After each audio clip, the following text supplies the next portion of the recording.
नमस्कार, राज की बात में आपका स्वागत है।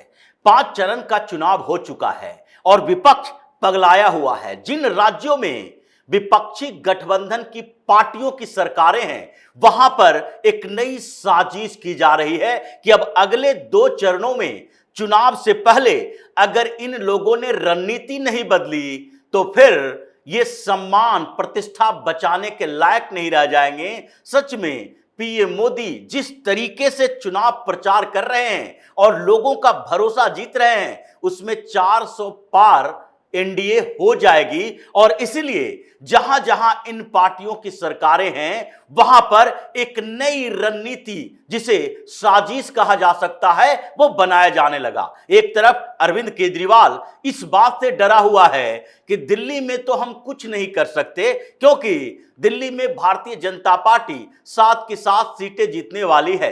कांग्रेस से गठबंधन का कोई असर दिखाई नहीं पड़ रहा।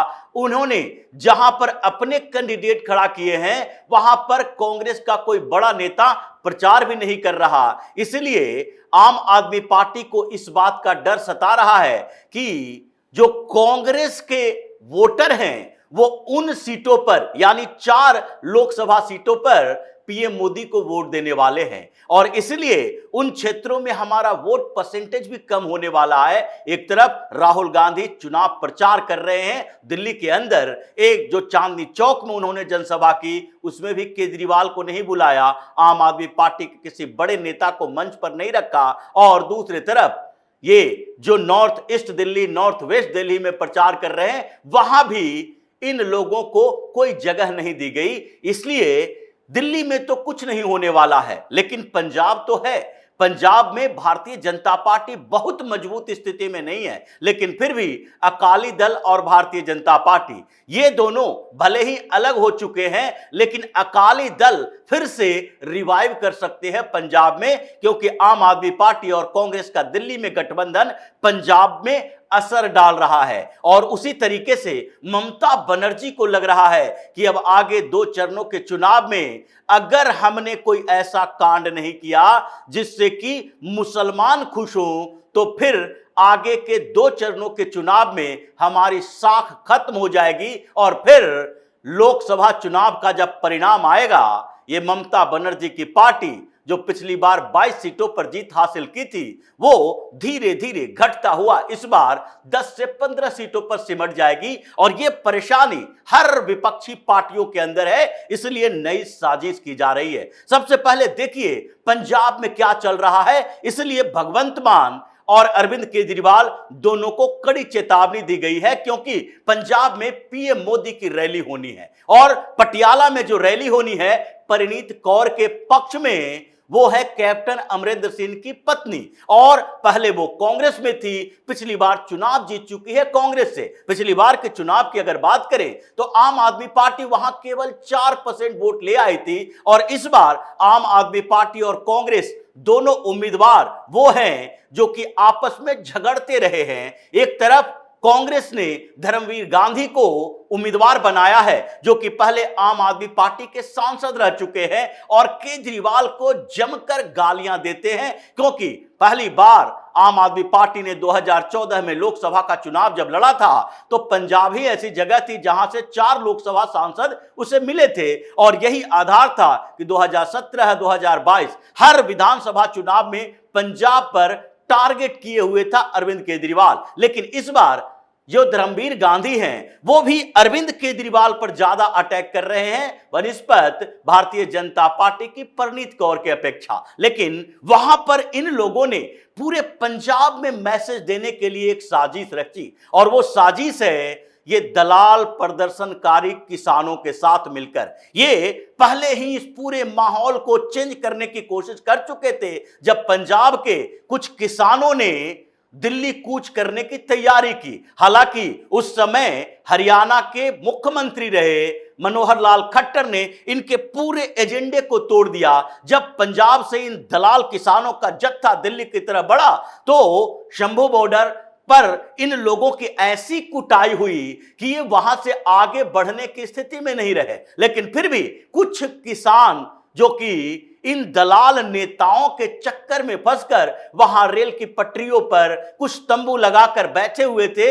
इन प्रदर्शनकारी किसानों के साथ इन लोगों ने डील की और यह डील अब सामने आई, जबकि 25 मई के बाद 1 जून को पंजाब में चुनाव होना है और उससे पहले पीएम मोदी की एक रैली पटियाला में, और उस रैली में अब किसानों को जो प्रदर्शन कर रहे हैं शंभू और खनौरी बॉर्डर पर, इन लोगों ने अनाउंस कर दिया अचानक से कि पीएम मोदी पटियाला पहुंचेंगे और हम लोग काले झंडे लेकर हुड़दंग करने के लिए पहुंच जाएंगे। ये पहले अनाउंस करके इन लोगों ने एक बड़ा संकेत दे दिया। इसलिए भगवंत मान और अरविंद केजरीवाल दोनों को कड़ी चेतावनी दी गई है कि अगर पंजाब में इस बार पीएम मोदी की सुरक्षा में चूक हुई, क्योंकि पहले भी एक बार पीएम मोदी की सुरक्षा में चूक हो चुकी है, तो इस बार बर्दाश्त नहीं किया जाएगा। केंद्रीय गृह मंत्रालय के तरफ से इस बार जो पंजाब में होगा उसका परिणाम देखने के बाद भगवंत मान ये सोचने पर मजबूर हो जाएंगे कि हमें मुख्यमंत्री बने रहना है कि इस्तीफा देकर फिर से वही कॉमेडियन की भूमिका में चले जाना है, राजनीति करना छोड़ दोगे। क्योंकि बार बार तुम लोग ये जो साजिश कर रहे हो, देश तोड़ने वाली साजिश कर रहे हो, पीएम मोदी के रैली में बवाल करने की कोशिश कर रहे हो, ये साजिश काम नहीं आने वाला है।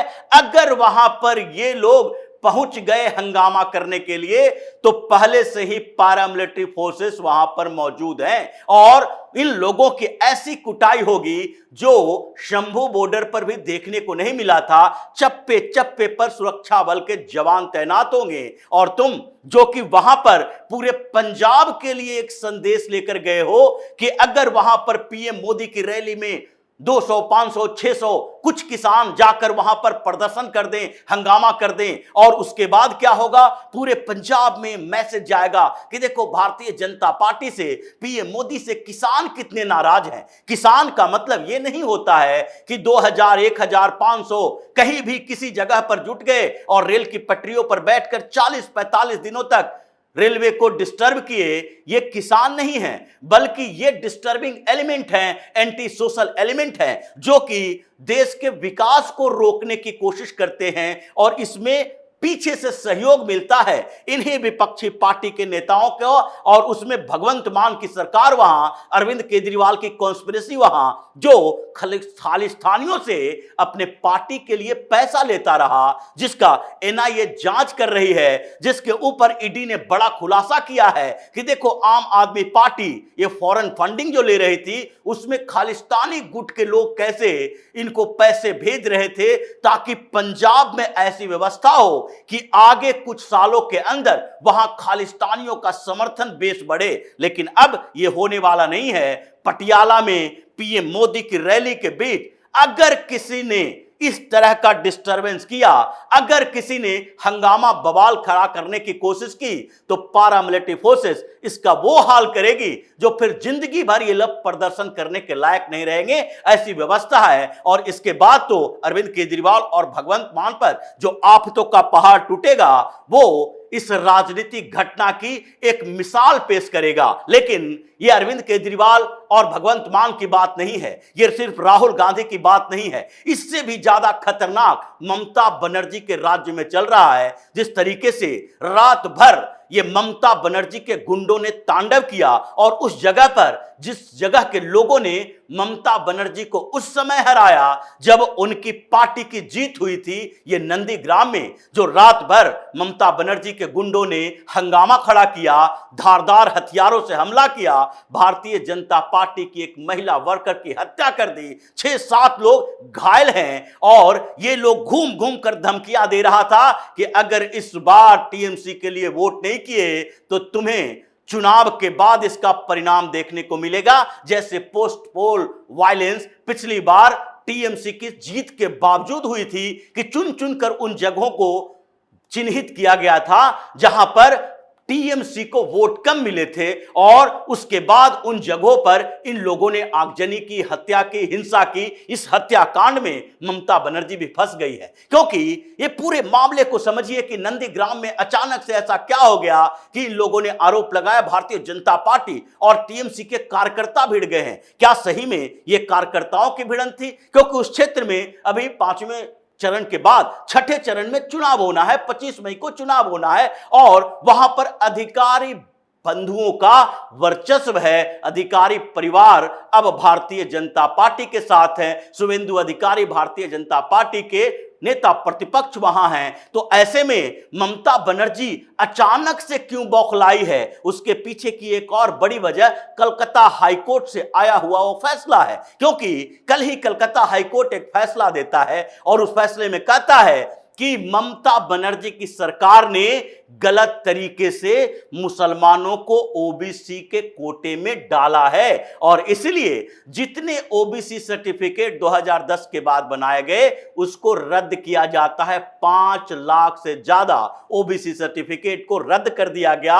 अब इसमें जो 111 से ज्यादा मुस्लिम जातियों को डाला गया था, इससे तो ममता बनर्जी का आगे का मुस्लिम तुष्टीकरण का एजेंडा ही फेल होता दिखाई पड़ रहा था। और रात भर ममता बनर्जी बेचैन रही। जब मंच पर उनकी जानकारी मिली तो उस समय उनकी लड़खड़ाहट जो थी, उनके चेहरे पर जो बेचैनी थी, वो इस तरह से दिखाई पड़ा कि उन्होंने सीधे चैलेंज कर दिया, भारतीय जनता पार्टी का फैसला है, यह हाई कोर्ट का फैसला नहीं है। उन्होंने सीधे कंटेम्प्ट ऑफ कोर्ट का मामला जो बनता है उस तरफ उन्होंने बयान दिया। लेकिन फिर भी कोर्ट आजकल विपक्षी पार्टियों के नेताओं की इन बातों को इग्नोर करता है, क्योंकि उसे लगता है कि अगर उन लोगों के खिलाफ कंटेम्प्ट ऑफ कोर्ट का मामला चला आया तो पूरी जुडिशियरी परेशान हो जाएगी इस बात के लिए कि नेशनल और इंटरनेशनल प्रेशर, जो एंटी इंडियन एक्टिविटी करने वाले लोग हैं, जो बैठे हुए वामपंथी पूरी दुनिया में हैं, जो एक नैरेटिव क्रिएट करने की कोशिश करता है कि भारत में सरकार जब बदली है उसके बाद से उन लोगों को परेशान किया जा रहा है जो मुसलमानों के साथ खड़े हैं। इसलिए जज साहब भी डर जाते हैं, नहीं तो ममता बनर्जी पर कंटेम्प्ट ऑफ कोर्ट का मामला दायर करना चाहिए कि आपने कैसे हाई कोर्ट के फैसले को भारतीय जनता पार्टी का फैसला बता दिया, आपने जज के अवमानना की है। इसलिए ममता बनर्जी बौखलाहट में जो बोल रही थी वहीं तक नहीं रुकी। उन्होंने सीधे प्लान किया कि अब तो कुछ करना पड़ेगा। अगर भारतीय जनता पार्टी के कुछ लोगों को मारपीट, दंगा, हिंसा फैलाए नहीं तो ऐसे में ये जो सारे मुसलमान हैं समझने लगे हैं कि ममता बनर्जी तो कमजोर है। और ये देखिए कि जैसे ही हाई कोर्ट का फैसला आया, शाम में हंगामा खड़ा हुआ और रात में नंदीग्राम जैसे जगह पर जहां अधिकारी परिवार अब भारतीय जनता पार्टी के साथ है, वहां पर टीएमसी के गुंडों ने हथियारों से लैस होकर भारतीय जनता पार्टी के कार्यकर्ताओं को पीटना, मारना शुरू कर दिया और एक महिला की हत्या तक कर दी। 7 घायल भी हैं। लेकिन इस बीच अगर वहां पर सुरक्षा बल के जवान नहीं होते तो सोच लीजिए कि उन जगहों की क्या स्थिति होती। ये वही स्थिति हो जाती जब पिछले चुनाव के बाद ममता बनर्जी के गुंडे गांव के गांव जला रहे थे, वहां से पलायन हो रहा था, कुछ लोग झारखंड जा रहे थे, कुछ लोग उड़ीसा जा रहे थे भागकर, और ममता बनर्जी की पुलिस मूक दर्शक बनी हुई थी। लेकिन अभी चुनाव का माहौल है तो ऐसे में सुरक्षा बल के जवान वहां तैनात थे। उन लोगों ने मोर्चा संभाला और ममता के गुंडों को लाठी से पीट पीट कर भगाया। इसीलिए इन लोगों ने जितना सोचा था, जो प्लानिंग थी, वो प्लानिंग नहीं कर पाए, वो उसका इंप्लीमेंटेशन नहीं कर पाए। लेकिन ये बात तो तय है कि जिस तरीके से ये हार के डर से बौखलाया हुआ है, किसी तरीके से कॉन्स्पिरेसी करने के लिए तैयार है, लगता है कि 4 जून के बाद इन लोगों के घरों में मातम मनाने का समय आ चुका है। लेकिन वैचारिक परिवर्तन तो उसके बाद भी चलता रहेगा। इन लोगों ने जैसे ही मुस्लिम तुष्टीकरण की राजनीति शुरू की थी, उसी समय टोकना चाहिए था। प्रधानमंत्री नरेंद्र मोदी ने जब इस बात को उठाया तो इनके मन में ऐसा डर पैदा हो गया कि हिंदुओं को तोड़ तोड़कर, जातियों में बांट बांट कर जो हमने मुसलमानों को एक करके राजनीति की है, उसका तो आधार ही भी कर रहा है, क्योंकि हमारे ऊपर ठप्पा लग गया है कि तुम मुसलमानों की पार्टी हो और हिंदू अब एकजुट हो रहे हैं। इसलिए इसकी सारी की सारी साजिशें अब एक के बाद एक पटल पर आ रहा है। और पीएम मोदी ने जिस तरीके से कहा है कि अब इन लोगों के, इन करप्ट नेताओं के ये जो संपत्ति का सर्वेक्षण हम करवाएंगे, चाहे नेशनल हेराल्ड का मामला हो या शराब घोटाले में फंसे ये करप्ट नेता, इन लोगों को तो 4 जून के बाद एक एक करके जेल जाना पड़ेगा।